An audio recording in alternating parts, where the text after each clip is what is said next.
Before we get started on the summary and analysis of AEW Dynamite on September 11th, I would like to take a moment of silence for the events that took place on September 11th, 2001.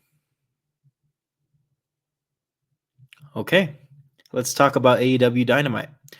We are fresh off the momentum of All Out just a couple days ago. Crazy, it was just a few days ago. It feels like it was a lot longer. Anyway, All In was a success. All Out was a success. AEW, it's up to you to continue your momentum. Do I think AEW continued their momentum today? Yes, I do. I'm very excited for AEW Dynamite Grand Slam, which is going to be in 2 weeks' time. And then we will see what the Wrestle Dream card looks like for October 12th. And I'll address how I feel about that when we get there. Let's start with the opening of the show, which was a backstage scene of Jon Moxley explaining why he turned on Bryan Danielson. Moxley starts off by saying, I wish Danielson could be by my side, but he's not going to be able to stomach what's about to come. Danielson then goes on to say, ultimately calling out William Regal and saying, Regal liked Danielson the best, but Regal saw himself in me. For those of you who don't know, the Blackpool Combat Club was started by William Regal in his short time in AEW. And the first two members were Jon Moxley and Bryan Danielson. So that is what he is referring to. Moxley then says, diplomacy has failed. I choose war today. Also talks about all the egos that run wild in the AEW locker room and backs that as a reason for what he's currently doing, what he's about to do in AEW. And just as we finish with this scene of Moxley explaining why he turned on Danielson at All Out, we see Darby Allin entering the arena. Jon Moxley has been calling out Darby Allin for the past 2 weeks or so. Very interesting stuff here as Tony Schiavone is in the ring as we finally get the in-ring arena shot of AEW Dynamite this week. And Tony Schiavone invites Christian Cage and the Patriarchy to the ring. Typical Christian Cage, typical Patriarchy stuff here. I'm not downplaying Christian Cage and his importance in AEW. I think he's fantastic on the mic and fantastic in the ring, especially in his age. He's just doing a great job. It really is like career level work for Christian Cage out here in AEW. No lie. Nonetheless, man, Christian Cage's new stick, now that he has an AEW World Championship match after winning the Casino Gauntlet match at All In, his new shtick is I am the reigning, defending, undisputed next AEW World Champion. And it's just funny. That's so Christian Cage. You know, they're using him pretty well. And at first, I think a lot of us, including myself, were reluctant to see Christian Cage win that Casino Gauntlet match at All In. But now that I see the direction that they're taking with it, I'm like, dude, he's the perfect guy to hold this contract. It's perfect. Nonetheless, guys, let's move on. Not exactly the hottest way to start off your show, if I do say so myself. But don't you worry, because this was still a very interesting episode of Dynamite. We head backstage, and we get Don Callis and the Don Callis family asking Will Ospreay to tag with Kyle Fletcher in the main event, which will be a Casino Gauntlet match for the number one contendership to the AEW World Tag Team Championship. Don Callis points out that Will Ospreay has won every Casino Gauntlet match that he's been in. And while Will Ospreay is initially reluctant to agree to Don Callis' request, Kyle Fletcher steps in and successfully convinces Ospreay to tag with him in the main event Casino Gauntlet match. So we'll get there, guys. We'll get there. Our first formal match of the night is Jack Perry retaining the TNT Championship against Lio Rush. And he makes fairly quick work of Lio Rush, who is a fan favorite for a lot of diehards. He may not have been successful in WWE. He may not stay as much as we'd like him to in AEW, but nonetheless, it's really good to see him. I think he's a pro wrestling star, dare I say pro wrestling legend. It's good to see him, man. Leo Rush utilizes his speed to dominate the match early on. But things take a turn when Jack Perry throws him headfirst into the turnbuckle. That's basically Jack Perry's signature move, right? Grab somebody and throw them headfirst into a turnbuckle. It's a good move for Jack Perry. I like the addition to his move set. We've been seeing it for weeks, months, maybe. And that's what really turns the tide and allows Jack Perry to get this dominant victory and retain the TNT Championship. He looks good, and it's good to throw him out there in a TNT Championship match days after he lost his AEW World Championship match. So it looks like they're getting right back to building up Jack Perry as a dominant TNT champion, and it only makes sense to do so. Only time will tell how we end up feeling about this championship reign in the long run, because he's going to hold that title for a while. I'm pretty sure. Correct me if I'm wrong, but it seems like Jack Perry's going to have the TNT title for a while. We then go backstage once again, and we have Renee Paquette interviewing Hangman Adam Page. And he basically says he has no remorse for what he did to Swerve Strickland in that unsanctioned steel cage match at All Out. Makes sense. The guys hate each other. Then what's interesting is Hangman Adam Page, as the camera follows him, takes a little stroll backstage, and a bunch of people are looking at him, just shaking their heads in disdain for Hangman Adam Page. He sees the Dark Order, a faction that took him in when he was lost, a faction that made them one of his own when he was finding his way and having a tough time just a few years ago. And the Dark Order tell Hangman, we don't even recognize you anymore. Then we get Jeff Jarrett confronting Hangman. He doesn't get to say too much before Hangman starts wailing on him. So it looks like Hangman will be in somewhat of a little feud with Jeff Jarrett. And let me tell you something, if there is any way to slow down his momentum, it's putting him in a feud with Jeff Jarrett. So I hope we don't take too long with this feud, and I hope we can get Hangman onto bigger and better things.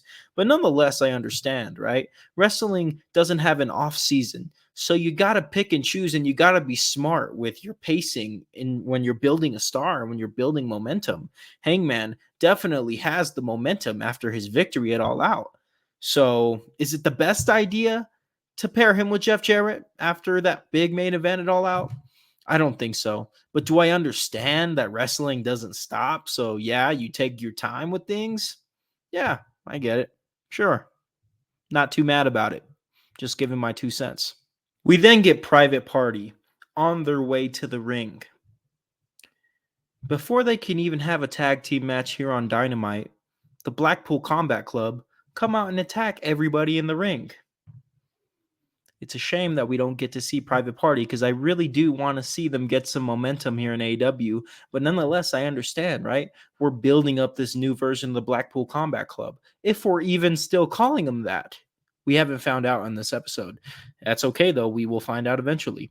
Nonetheless, man, Pac grabs the mic, the newest member of the Blackpool Combat Club. And the most important thing he says on the mic is, this company is ours. These guys are coming to dominate. In the way that the Elite has dominated recently, the Blackpool Combat Club is coming to dominate AEW. So we will find out how that goes week by week. But I'm very excited, man. I think this pairing of Moxley, Claudio, and Pac will be very awesome, especially with the angle that they're taking and the story that they're telling. My question is, it doesn't seem like Wheeler Yuta is part of the Blackpool Combat Club anymore. However, Claudio, Pac, and Wheeler Yuta are AEW World Trios champions. So how are they going to handle that? Is Jon Moxley going to step in for Wheeler Yuta? Because now there's 3 members, including Marina Shafir, of the Blackpool Combat Club. So it would make sense for Moxley, Claudio, and Pac to now be AEW World Trios champions. And they could dominate that Trios division and continue to go after other championships as single stars as well. So only time will tell how that goes, but I thought it was pretty cool to see this new and updated Blackpool Combat Club once again interfering a match before it even begins. For no reason, too. They had no vendetta against Private Party. They just wanted to remind the fans that this is their show, which is cool, which is fine. We then get what is arguably match of the night. I don't know. There was some good matches on AEW tonight. But this is definitely a contender for match of the night on this episode of Dynamite. We get Ricochet versus Sammy Guevara. On paper, it sounds amazing. And of course, AEW always delivers. So yeah, I do think that this was a classic Dynamite match here, as Ricochet gets the victory over Sammy Guevara, who has been in Ring of Honor over the past few weeks, maybe a month. Nonetheless, man, Sammy Guevara will be back on AEW programming in no time, but he takes the pin to Ricochet here. And Ricochet continues to grow in popularity and momentum, and it's only about time before we see Ricochet versus Will Ospreay continue to be built up. Let's move on. Finally, one of the first shots of AEW Dynamite tonight was Darby Allin coming to the arena, and now his music plays and he comes to the ring. He asks for a microphone. He calls out Jon Moxley, who's been calling him out for the past few weeks. And within 30 seconds, man, Jon Moxley is coming to the ring with Marina Shafir. And with this, we get pretty serious. You know, Darby's like, all right, Jon, you got me. What do you want? Why you been calling me out for the past few weeks? Before Jon can say too much, Darby says, hey, that's enough, man. When I first came into AEW, I always looked up to people that I respected. And Darby says he respected Jon. Jon was unlike anyone else. And Jon did his thing and didn't let money change that. And that garnered respect with Darby. However, recently, with Jon Moxley and his new attitude, and especially the actions that Jon Moxley had against Bryan Danielson, Darby says he does not want to be anything like Jon Moxley anymore, and he doesn't respect Jon Moxley anymore.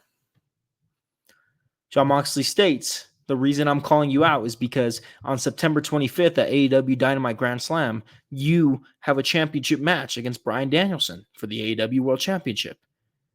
Moxley says, I'm going to need you to give that to me. I'm going to need you to hand that over. Darby's like, no, obviously, this is wrestling. I'm not going to hand that over to you. So we set up a match for AEW Dynamite Grand Slam. Darby Allin will not be facing Bryan Danielson at AEW Grand Slam. Darby Allin will be facing Jon Moxley, and the winner of that match will go on to face Bryan Danielson for the AEW World Championship, probably at Wrestle Dream. So, yeah, we changed the plans here, and that's okay, because I'm super excited to see Darby Allin versus Jon Moxley, especially these versions of the characters. Like, Darby feels like an underdog right now. He lost to Jack Perry at All In. He's got something to prove. Like, that's the best version of Darby Allin. I ruined the clip. Damn it. Darby Allin feels like an ultimate underdog right now, and Jon Moxley is in rare form right now. Jon Moxley is no nonsense, I'm going to kick your ass type of dude. And I just feel like this version of Darby Allin versus this version of Jon Moxley. I did it again, didn't I? I keep saying Darby Allin. What the Let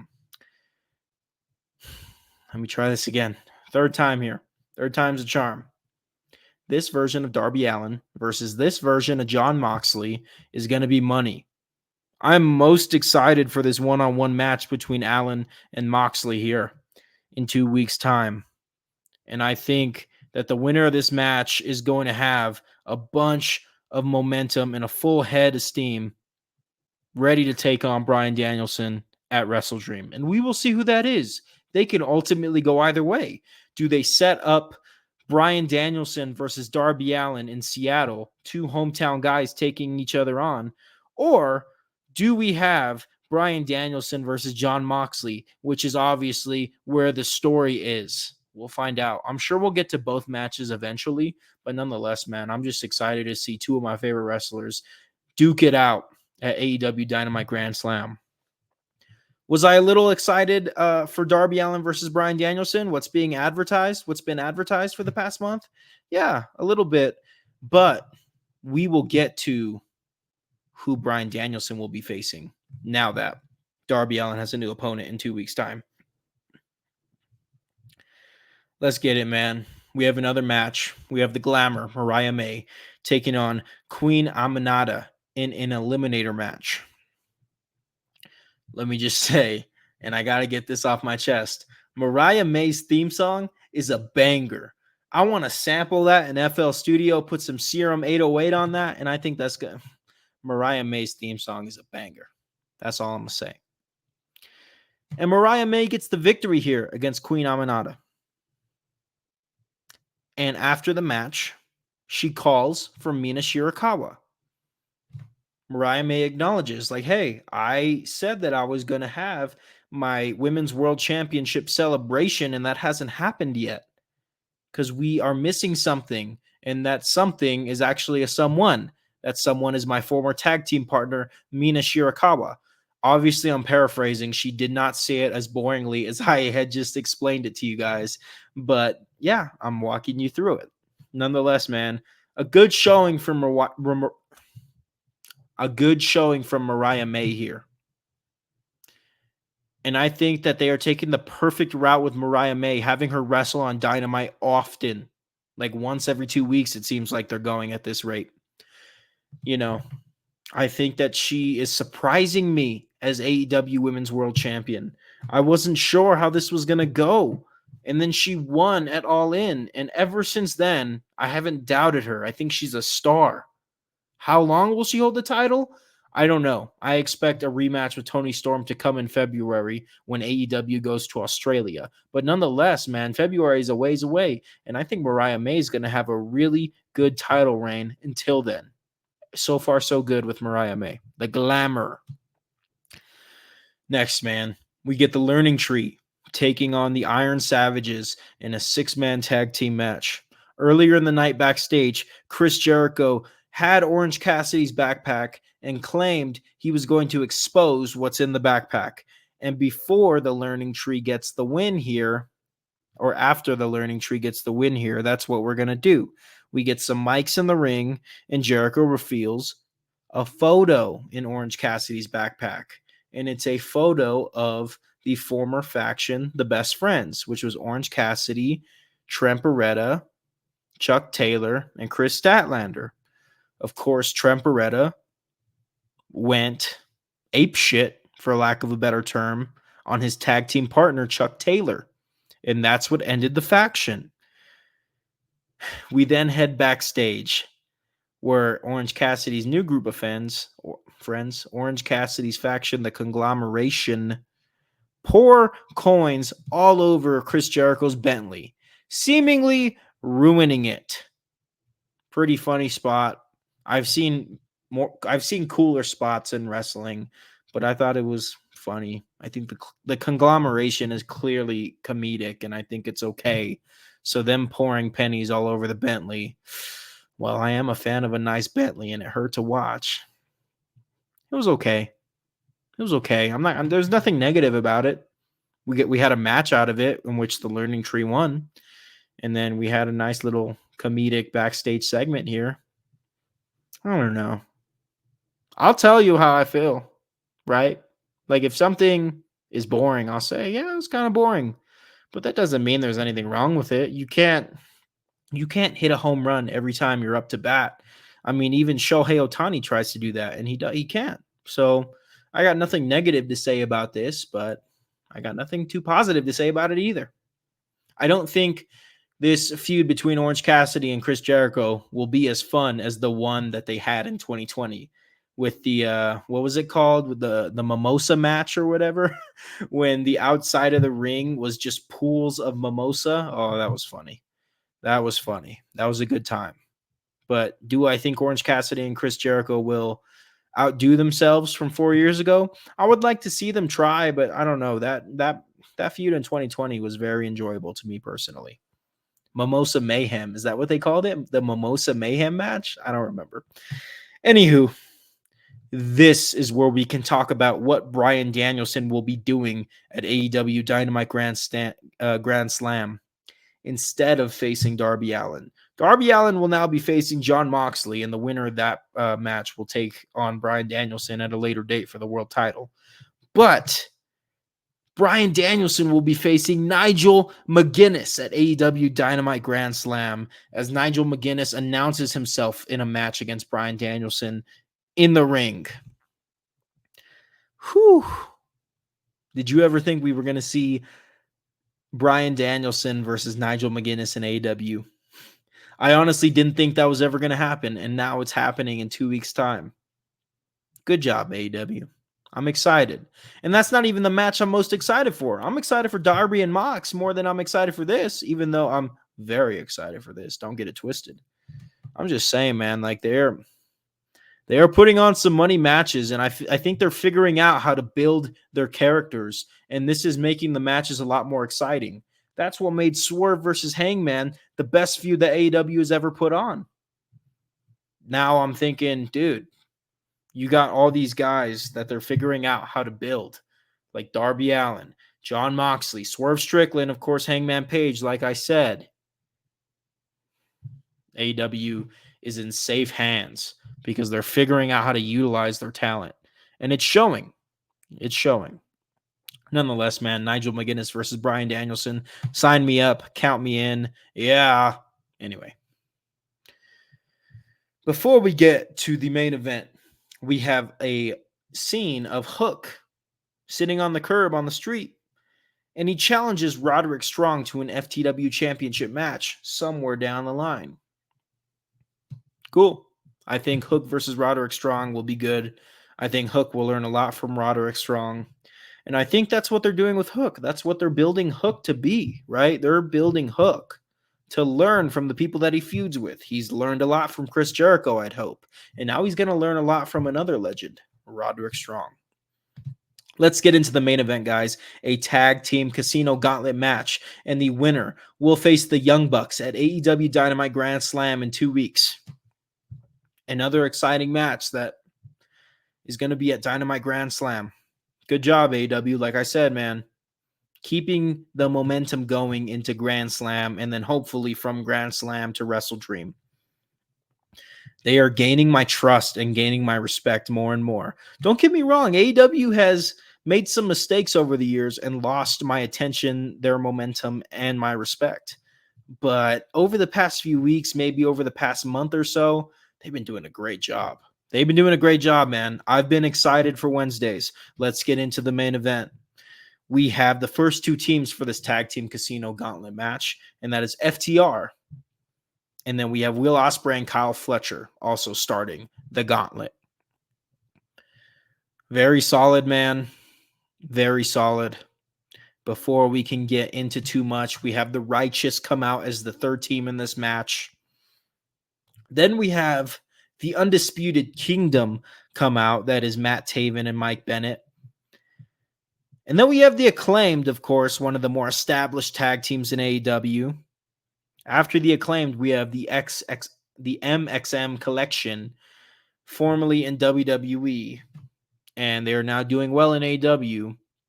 I think they kept their gimmick from WWE, right? The MXM Collection, but I do think that they are showing off the fact that they are very talented in-ring wrestlers here, and that's always cool to see.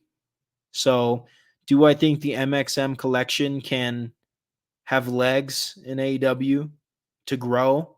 Yeah, I do. But I do want to say that AEW does not have the best track record of growing tag teams over the past 5 years of their existence, right? They got the Acclaimed, and then they have the Young Bucks and FTR. Young Bucks and FTR were pretty much already established, but you look at teams like Top Flight, who is our next team out in this gauntlet match. They haven't done a good job with Top Flight. I'll give AEW a break on that because Top Flight has had a series of injuries over the past few years. But look at Private Party. Private Party should be at the level that the Street Profits are at right now, and they're not. And I think that's a huge mistake.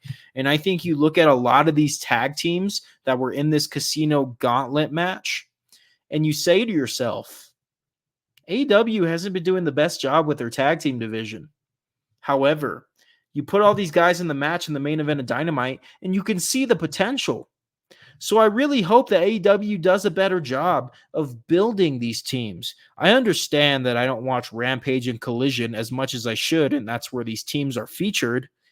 Nonetheless, man, you got to do a better job. How many teams we have here? 5, 6, 7, 8, 9. You have 9 teams in this casino gauntlet match. Swap out 2 teams each week and have a tag team match on Dynamite, just one. Doesn't have to be long. It could be a 10-minute match, a 10-minute fast-paced match. You can have Top Flight versus the MXM Collection. You could have the Acclaim versus the Outrunners. You can have the Righteous versus Private Party. You have a tag team division with a lot of potential. So book them on Dynamite. A lot of people are like me to where they watch Dynamite a lot more than they watch Collision and Rampage. So you got to let us know that you have good tag teams. And yes, this main event did do that.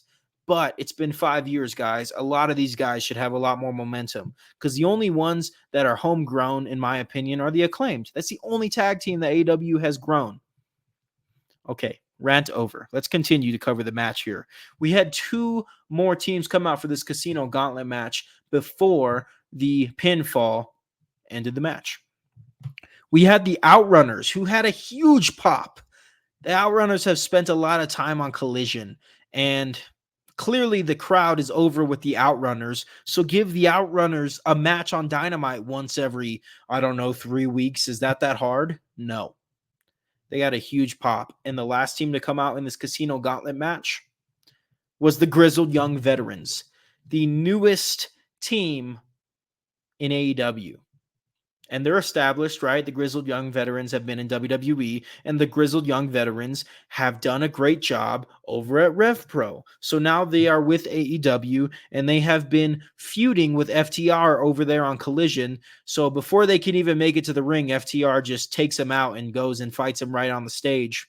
And this leads to the finish of the match, which is Will Ospreay and Kyle Fletcher getting the win in this Casino Gauntlet match, and they will now be facing the Young Bucks in 2 weeks' time at AEW Dynamite Grand Slam.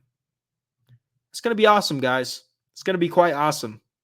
Will Ospreay and Kyle Fletcher versus the Young Bucks. I mean, you saw the way that Claudio Castagnoli performed in a tag team championship match against the Young Bucks. Imagine what Will Ospreay is going to do in a similar position. Of course, Kyle Fletcher's there. Kyle Fletcher's a fantastic wrestler, but Will Ospreay's leagues above most.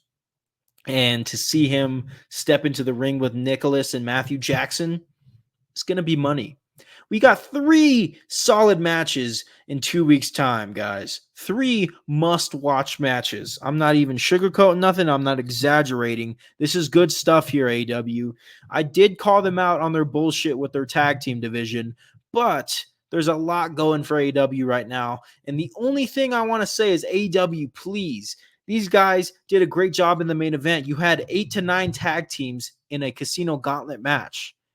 Give them TV time on Dynamite. It doesn't need to be every team every week. It could be 10 to 15 minutes designated to tag teams that are not the Acclaimed, that are not the Young Bucks, that are not FTR. I understand that I could see these teams on Collision, but a lot of people, including myself, do not watch Collision weekly. I'm sorry. Dynamite is the flagship show. If you want to get something over, you got to have it on Dynamite. Doesn't have to be every week. Doesn't even have to be every 2 weeks. Okay, guys. I don't want to get too negative because this was a really good show, and AEW has been doing a really good job. They've been holding it down for me as a wrestling fan. I'm not going to lie. WWE is on another level. Don't get me wrong. I went to Raw in Denver a couple weeks ago. Super good time. But AEW has been in rare form, and I just hope they can keep the momentum. Nonetheless, guys, I'll be here to enjoy it.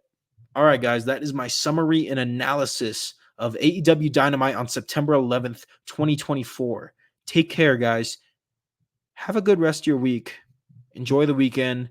Be happy. I know it's easier said than done. I'm just trying to be motivational, guys. Seriously, if you guys ever need someone to talk to, just hit up my Instagram at Wrestling is Bullshit. I'd be happy to shoot the shit about wrestling and just be a good friend. For real, for real. How many people are offering to do that here on this platform? I understand we, as people, go through things. And if you ever just want to talk wrestling or need someone to talk to, Instagram. Wrestling is Bullshit. All right, guys.